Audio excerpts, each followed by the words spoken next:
Hey everybody, Dean Young Home Tech. Hope everybody's doing well today. Cloudy, kind of icky day, but overall not too bad. Two inspections today in Greensboro, and with both properties, they both had aluminum wiring, branch circuit aluminum wiring.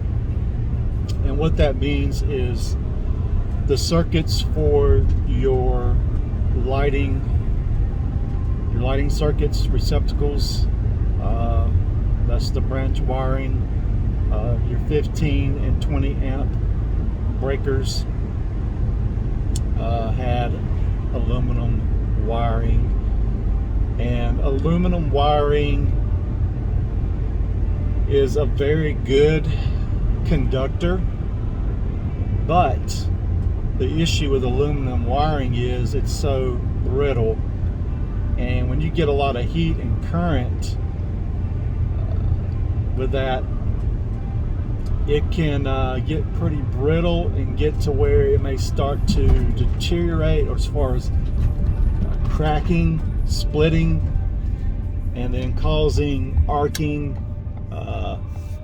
sparking, any type of faults like that in the electrical system, which results in house fires. So there is a concern with aluminum wiring. There is a statement that the state of North Carolina mandates us to use in our reports when we find aluminum wiring. In one statement, if we just see aluminum wiring, and there's another statement if we see aluminum wiring with defects. The only time you're really going to see any defects is, say, you pull off the panel cover, maybe you see some markings from maybe some arcing or sparking, burn marks, scorching, whatever, in the electrical panel around those that wiring, or it could be on the wire insulation itself. Also, if you look at a receptacle and you see like any markings from like burn marks, from scorching, something like that, and they have aluminum wiring on the panel, there's a good potential that that circuit is on that aluminum wiring circuit, because some houses you will have a mixture of both. So being that there is aluminum wiring branch circuit in the panel, then there's a good chance that it's going to be the cause of that arcing or sparking on that electrical receptacle. So obviously we do not remove switch plate covers, receptacle covers, stuff like that. Now we do run across where somebody may, or there may be a missing receptacle cover or switch plate cover. I'm going to write it up, but then while it's open, I'm going to evaluate what I can see as far as the way it's wired, and if I see any, the type of wiring it is, if there's any damage or any signs of any electrical issues as far as burn marks, stuff like that behind that outlet. And I want to, I'm going to notate that, obviously. Other than that, I think that's pretty much it on that electrical stuff. Yesterday we done a nice inspection out in Thomasville. It was 2 buildings which had 4 units, 2 units per building, 4 total apartments, slab, not too bad a shape. I believe they were from the 50s, 60s.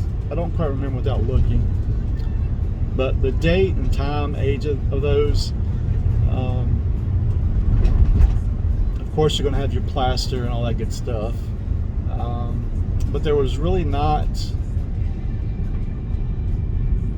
a lot of anything like major concerns. A lot of this was just like a honey-do list project type. Tighten this up, fix this, secure this, maybe have someone evaluate this. So yeah, it wasn't too bad at all. And as far as that statement, let me take a sip of water. Now, the other day, I had someone from a roofing company call me because there was we done an inspection in Winston-Salem, and we noticed popped shingles at the rear of the roof. It wasn't like a huge house or nothing. It was, I don't know, I don't remember the square footage, but it wasn't like huge. Notated that popped shingles at the rear of the home. Had pictures, done my editing, pointed my arrows to the obvious popped shingles. Roofing contractor calls, left a message because obviously I was busy, and left a message about could I show them or meet them there or whatever to show them where the shingles are popped up at. I don't know if the agent didn't send them. I mean, obviously it was brought up and they said it was holding things up for the deal to continue. I don't know, the pop-up shingle, I don't know, said it was holding up the deal. But anyway, so I'm thinking, well, if they asked for it to be repaired, then obviously they sent the pictures of it. So I pulled up the report on my phone, took a screenshot, and I emailed it to the guy. He left his email information. I took a picture of the popped up shingle, and then I took another screenshot of the picture with the narrative up under stating the location. So I don't even, that all could have been avoided. I don't know why I received that call. It's pretty obvious. The buyer, the buyer's agent all have the report with the pictures. Our reports can be sent via PDF.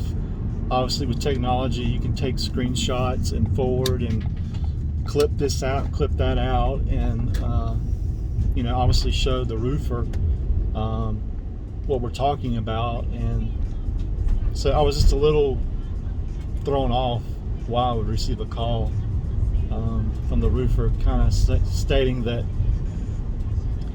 we called it out and he didn't really understand where on the roof. So it was just, I don't know. But anyway, another thing I've talked about several times is when we call something out, it may just be for evaluation. We are just the inspector. We are not the proper professional for that item. Say it's a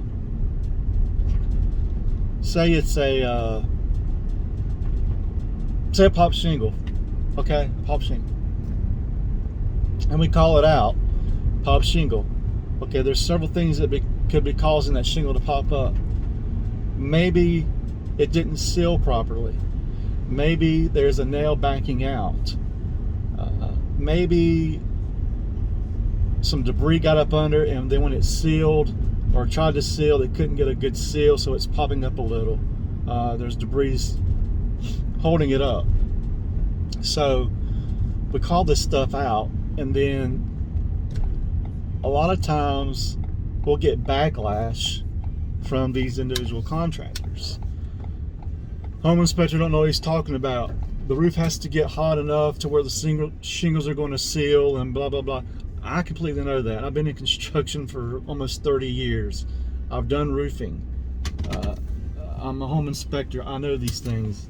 I know that when you put on a new roof, it's going to have to get to a certain temperature before the shingles will seal. I get that 1,000%. But I know when a shingle is popped up from, not sealing or being a pop nail or debris or whatever. So they'll blast you or whatever, and then they'll go out there and they'll see that, oh, it was a popped up nail or something.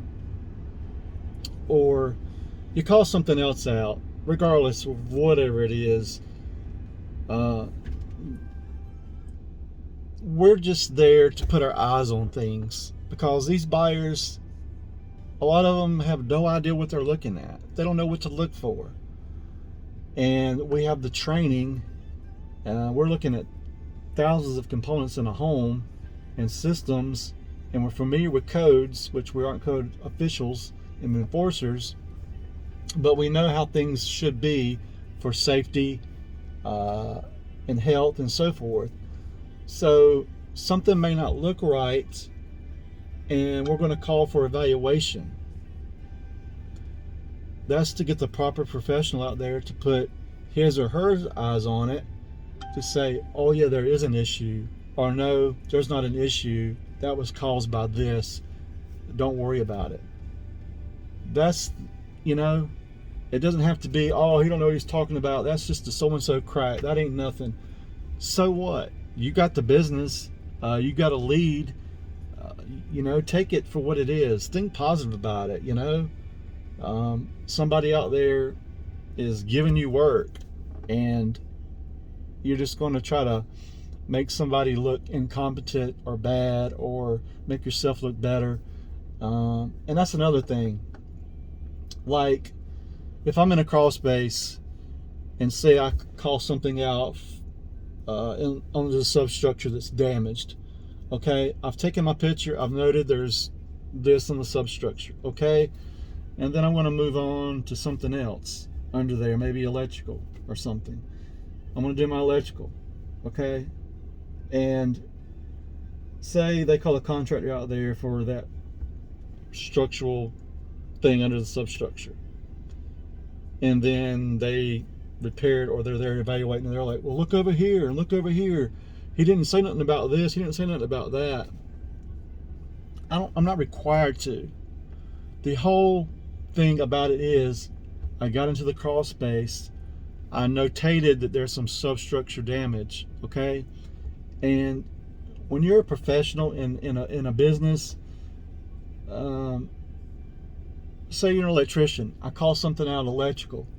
So when you're an electrician and I call something out in the panel, when that electrician goes to that panel, they're going to open up that panel and they're going to fully evaluate the entire panel. The entire panel. Because once they touch that panel and go into that panel, if they don't see something, or they overlook something, and something happens, it's going to come back to them. So when we're in electrical panel or in a crawl space or whatever, and we notate one thing, then that professional should be going in there and evaluating the whole shebang.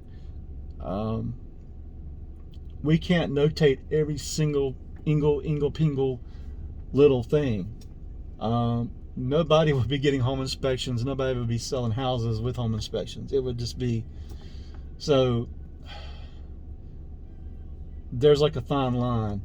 If I call siding damage, okay, there may be some siding damage on the front, the back, both sides or whatever, but I'm going to take a picture of the left side, and I'm going to take a picture of that and say siding damage at the left side and at other areas of the exterior.